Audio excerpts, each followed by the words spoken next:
وهذا حجوج جيها طبعا المرة الثانية يروح يتسوق ويجي. صباح الخير، صباح النور، صباح العافية على عيونكم الحلوة حبايب قلبي. اليوم حبيت أشارككم بالريوق، يعني مو بتفاصيل، بس حبيت أشوفكم الفطائر الصباحية اللي بهذا الشكل تطلع. تخلوها عندكم هنا، نزيد عليها، وعندنا هنا مجموعة ثانية. وخل أشوفكم صباحنا الثلجي شلون صاير.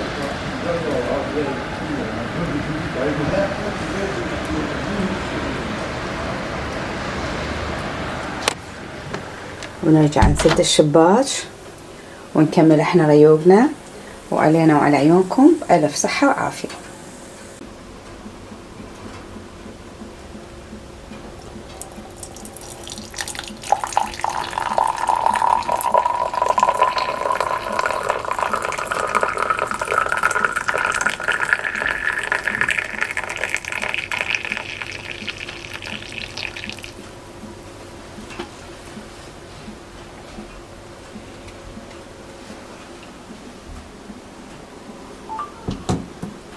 خلاص ريوقنا مثلجنا. حبيت اشوف لكم يا اخر طلة سابلكم عبالك ريش يتناثر ما شاء الله، صلى على رسول الله.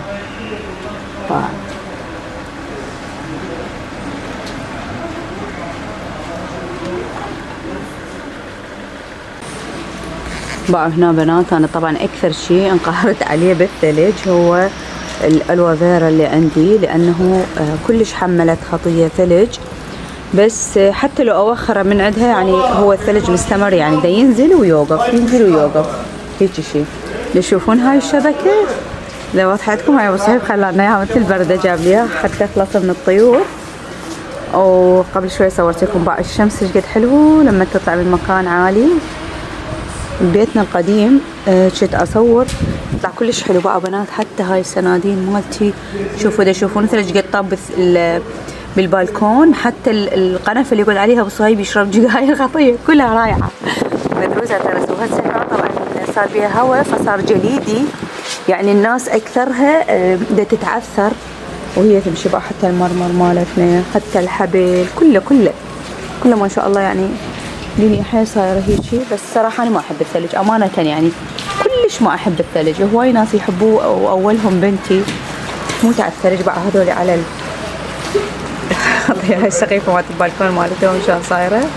طبعا بلش يذوب شويه، هسه شويه الاخ حينزل النوم، وكل شويه خطيه يزيحوا من السيارات ويرجع مره ثانيه.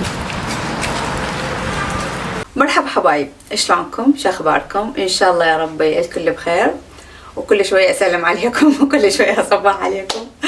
صراحة اليوم الجو كلش ما حلو، اليوم الجو ثلج وضوجنا. أنا عن نفسي أضوج، الباقيين يمكن ما يضوجون، بس أنا كلش أضوج من هيجي أجواء.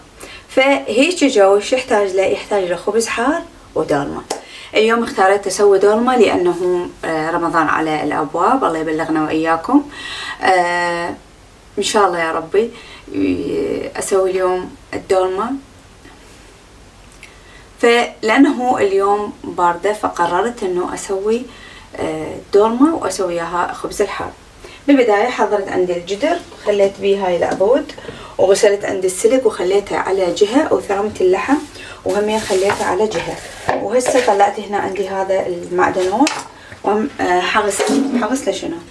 من البداية بلشت أشخبط، راح أفرمه ناعم وأخليه على جهة. أبو صهيب طبعا خطية راح اليوم جاب لنا مسواق، واليوم الجو ثلج مو طبيعي. وحتى سألته يعني شلون المحلات، يقول لي 90% معزلين، لأنه ماكو حتى مكان يخلون الشنابر مالتهم أو هاي الشمسيات مالتهم، لأنه بصراحة اليوم الجو لا نحسد علي. أنا ما أحب لا أحب البرد ولا أحب بصراحة أحب الشمس أكثر. لا أحب البرد ولا أحب الثلج، بالذات الثلج كلش ما أحبه. أول شيء أول ما ينزل يقلب الدنيا كلها لونها أبيض، تغوش حتى عيونكم ما تباوعون.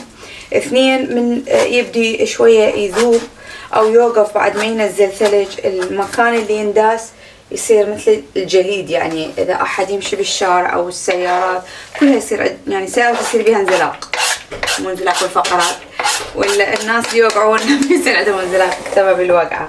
فمين ما تجون الشغلة بها انزلاق. حسوي البصل بنات وياكم، وهذا حجوج يجي. ها طبعا المرة الثانية يروح يتسوق ويجي. شوفي هذا حجوج الورد يسوق لنا ويرد على عيني. هلا شوفكم بنات. شوفوا صفية والبلبل. السلام عليكم. هلا عيني. هلا صح الأخبار. هلا. من قد ما ناكل جزر راح ننقلب ارانب. بس ثاني هواية يوميا لا اكل جزر والله بنات، بالليل يوميا لازم اكل جزرايه. هلا عيني. شوفوا اني البصل بس هيجي ابقيه وافتحه بس من النار، لا اخليه بمي حار ولا اخليه بزيت ولا باي شيء، بس هيجي وافتحها بحيث انه بسرعه ينفتحه، يعني ما يعذبني. هكذا وهكذا.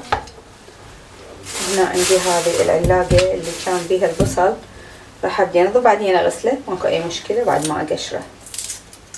بس اقشرهن هيك. هواي بنات كاتبيلي على الفيسبوك الله الاجواء حلوة، الله والله مو حلوة يا بنات. اذا انتو تشوفوها حلوة انا اشوفها ابد مو حلوة. انا عن نفسي لان انا اصلا ما احب الثلج، بس عندي ليا اذا نقول لها باكر الاجواء بها ثلج تنام من وقت والله العظيم، بس حتى تقعد الصبح وش يعني حتى ابوها من يقعد يصلي الفجر يقعدها من كل عقله، اقعدي ليا شوفي الثلج شلون صار بالشارع. ما ادري ايش تحب تشوف الثلوج.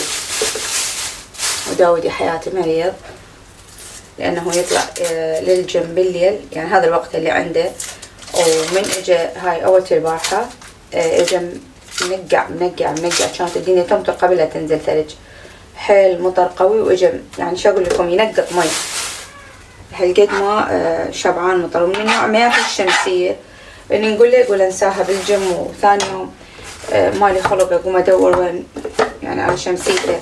مع العلم هنا الامان كلش حلو، يعني حتى اذا تنسون شيء ثاني يوم تلقوه بنفس المكان، هذا احلى ماكو.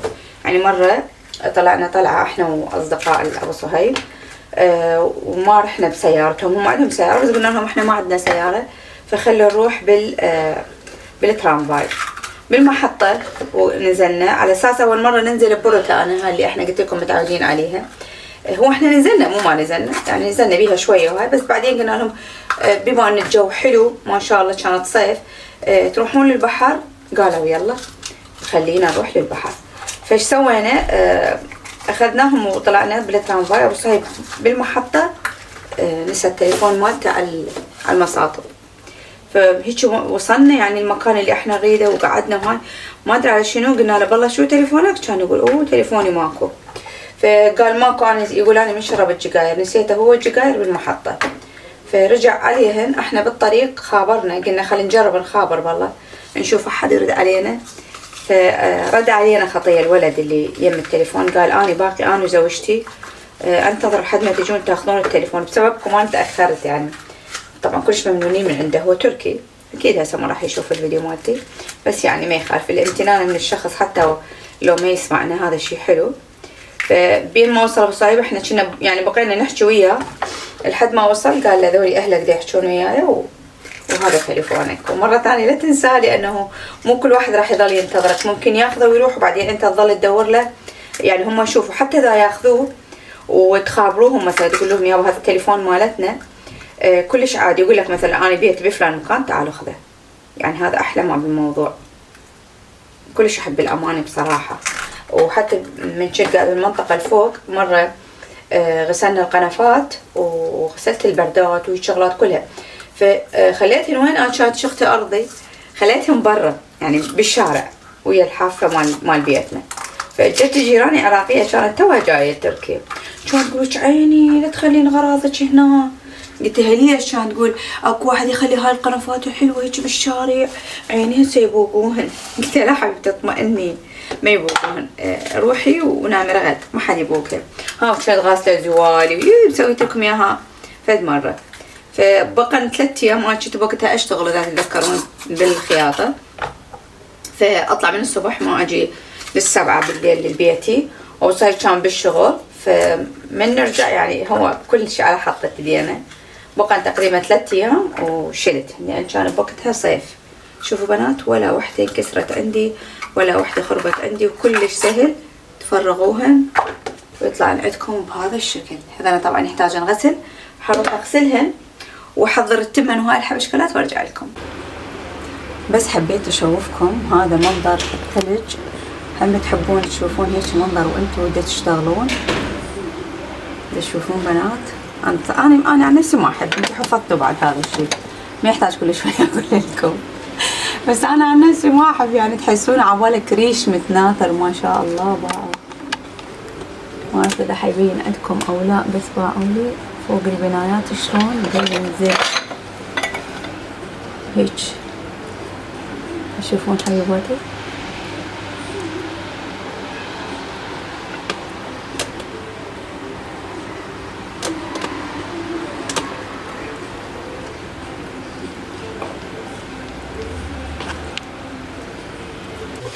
هسه هنا حبايبي بعد ما كملت. طبعا الحشو ماكو وحده بيكم ما تعرف تسوي حشوه الدولمه، فلهذا يعني ما شاركتكم بيها.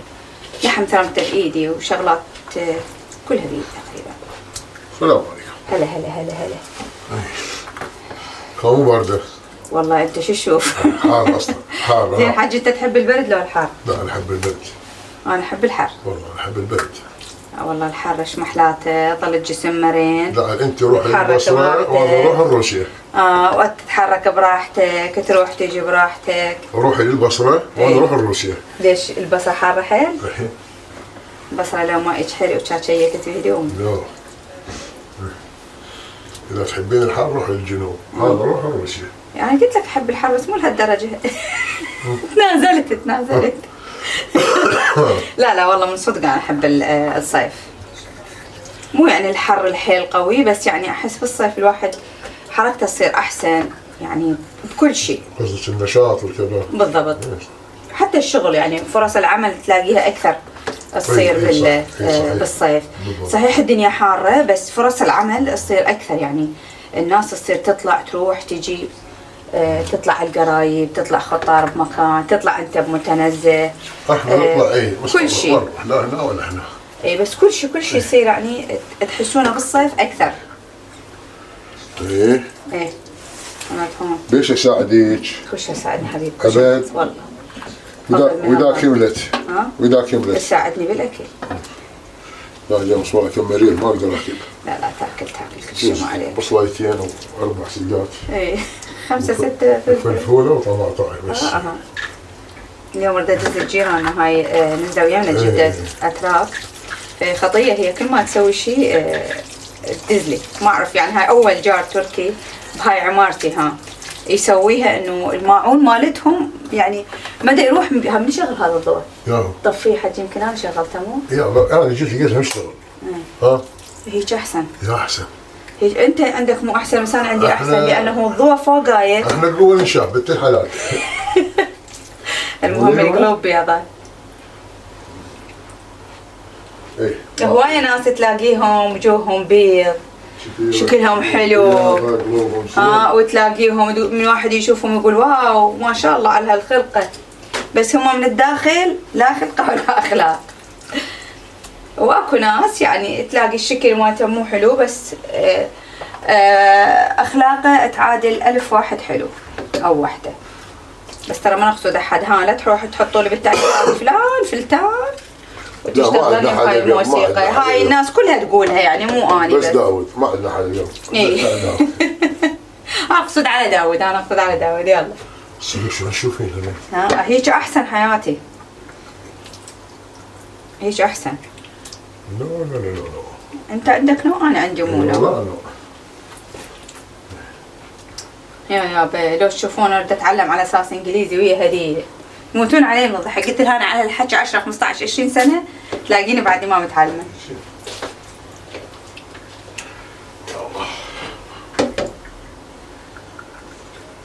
اللغه سنتين اكبر لغه تجيديها.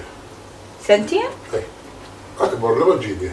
يقولون على اساس الانجليزيه سهله بس انا ما اشوفها سهله والله. صراحه حسيت بتركي دائما يتعلم الحوارات قبل بقواعد، حتى بيجيبوا له فعل فاعل كذا يعني ما صعب عليه.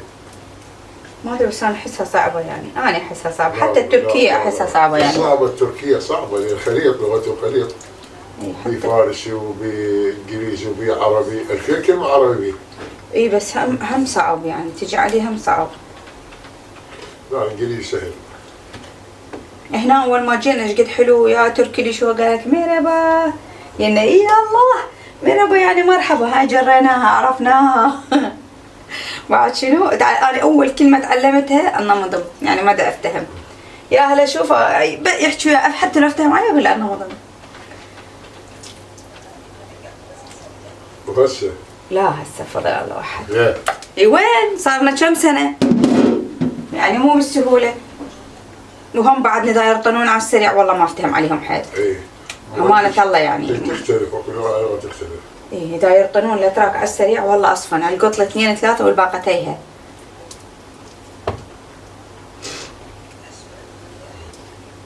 يلا مو مهم الشكل، مهم الاخلاق.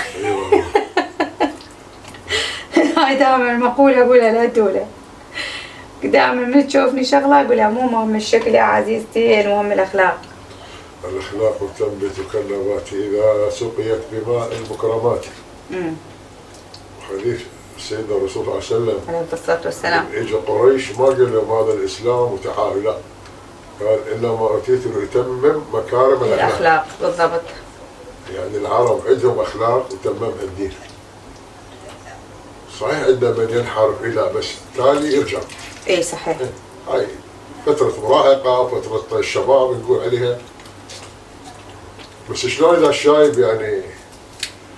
اي والله انا شفت واحد حجي على الفيسبوك يحكي على رمضان. شلون؟ ليش الواحد يصوم رمضان؟ يمكن حتى اغلبكم شافوه على الفيسبوك. وش دعوة نصوم 30 يوم رمضان؟ وليش العيد بس 3 ايام؟ يريد العيد. لا يستهزئ.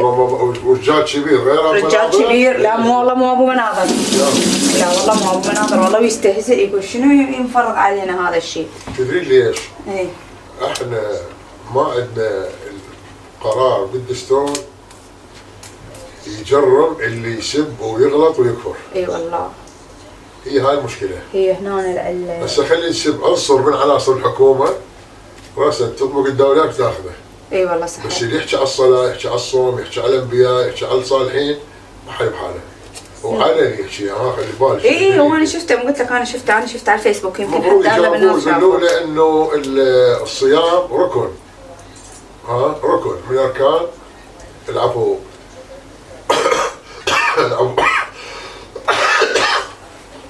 ركن من اركان الاسلام. يعني اول شيء الصلاه، بعدين الصيام. الصوم. والله انا اصلا من سمعته قلت لعساك ان شاء الله لا تشم ريحه الجنه. لا ممكن. والله العظيم والله لا يهدي ان شاء الله حتى بالمستقبل اذا رجال هيك كبير وهيك يدعي حد يستهزئ ويضحك ويشوف شلون، وانه الولد اللي دا يصوره بالله يقول خلينا نقول الولد بعده شاب ما مفتهم شيء من الدنيا، بس يجي يسال واحد كبير وهيك يجاوب، يعني ضحك عادي. صوت الاعلام المفروض ما يطلع. مو اعلام، هاي صفحات خاصه. صفحات خاصه. تدري شلون تدعين عليه؟ اي قولي الله يهديك ويهدينا. والله لا يهدي. لا ما يصير. لا والله انا ما شفته هيك يحكي، والله ما ليش اكذب على نفسي. الله اي دعوه باعي تدعيها على واحد ترجع الك مثلها. يعني ما مسويه مثله. فدائما ما يخالف، لكن الله يصلحه، يجوز هذا الله سبحانه وتعالى برحمته يسوي شيء زين ويدخل الجنه. مو؟ والله يا حجي انت لو تشوف شكوله ما مسوي يمكن زين بحياتي. حياتي انا احكي بشكل عام يعني. والله شكل عام. انا عنصريه كلفت بعد هاي.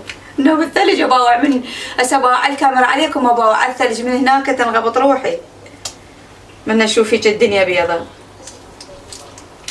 هي بس 3 ايام بعد، هاي اخر شيء 2 ونخلص؟ ان شاء الله. يا الله يا الله يجي شهر الثالث، شهر الخير. شهر الخير برمضان ان شاء الله وبعيد ميلادي. هي هاي. شهر الخير بعيد ميلادي. باع الفرع مالت الوفر، باع الفرع. اي والله دا اشوف ما شاء الله. هو عبالك قطن، عبالك قطن دا يتناثر ما شاء الله. راح اكملها بنات الفها كلها ومن اجهزها ان شاء الله ارجع وياكم حتى ما اطول الفيديو عليكم. احنا هم صار لنا يمكن 4 ايام اني ما منزله فيديو. بصراحه الاجواء ما تساعد، يعني من اطلع واشوف هيك الجو وبالبان تدرون ب 24 ساعه كل شويه اخذ لي طلع على البالكون، ما ادري اشياء بنات بيها هاي السهوله. زين كل شويه الا بقعد اباوع من البالكون، يعني حتى هسه ما اتخيل نفسي اقعد ببيت اي ما اتخيل نفسي حجي اقعد ببيت مثلا وينسد الباب علي وما عندي مثلا ما اقدر اباوع من البالكون، ما اشوف الناس رايحه جايه، شو احس هذا الشيء حيل صعب. 57 ثانية كل زين احسنتي. سويته اكو ناقص كانن حطيتهن ورجع صار اقل. عشتي ايدك. هلا. هسه هنا حبايبي طبعا بعد ما كملت عندي الدولمة انتظرتها لحد ما شوية يعني بردت وهدأت عندي، مو بردت بس طلعتها شوية بالبالكون تقريبا هيك فد 10 دقائق بين ما اني كملت الخبز، وخبزت خبز حار لانه هو شلون نقلب الدولمة مو على خبز، لازم نقلبها على خبز حتى لو ما ناكل الخبز. رغيفين مو واحد؟ واحد زايد ما ناكل خبز حار. انا ابوك اليوم ما ياكل، انت متى؟ صحيح. راح اقلبها وياكم. طبعا انا ما احب هاي الجذر الدولمة من اقلبه لانه بيدات وما ادري شلون يعيقني، بس لانه اليوم حبيت اسوي بيه لانه شويه واسع. بسم الله. صلى على رسول الله.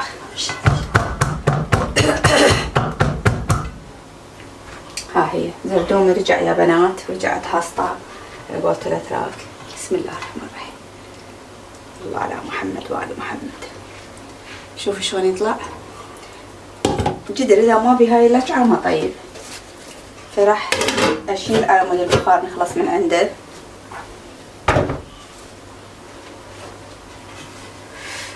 وهيك صار احلى جدر دولمة. طبعا قد ما راح اقرب عليكم راح يصير بخار على الكاميرا وما راح يشوفونه زين، بس انتم متعودين على الدولمة اللي اسويها.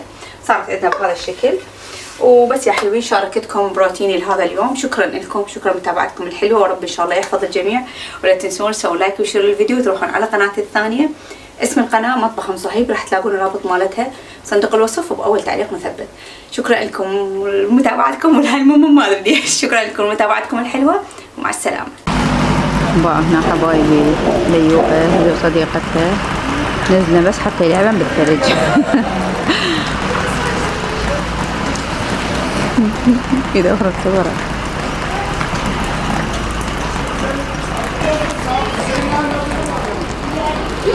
ولا احب الثلج. ايش قد الشمس الناس تضوج من حرارتها، انا العكس ما اضوج من حرارة الشمس، بالعكس اضوج من الثلج لانه جسمي يظل مجرش باع باع باع باع. هذا منظر وين الحلال بيه؟ الناس كلها بيلعبون كلهم بيلعبون.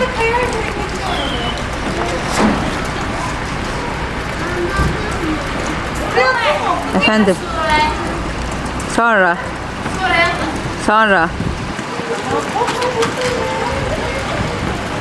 كلها نازلة حتى تلعب بالثلج. كلها ام صهيب ما تطلع البالكون. ما تطلع والله. الملابس بنات تعاجز شرهن والله العظيم من البرد. هاي الناس العايشة بالدول الحيل باردة على اساس احنا يمنا حيل حارة، بس يعني هذا قصدي.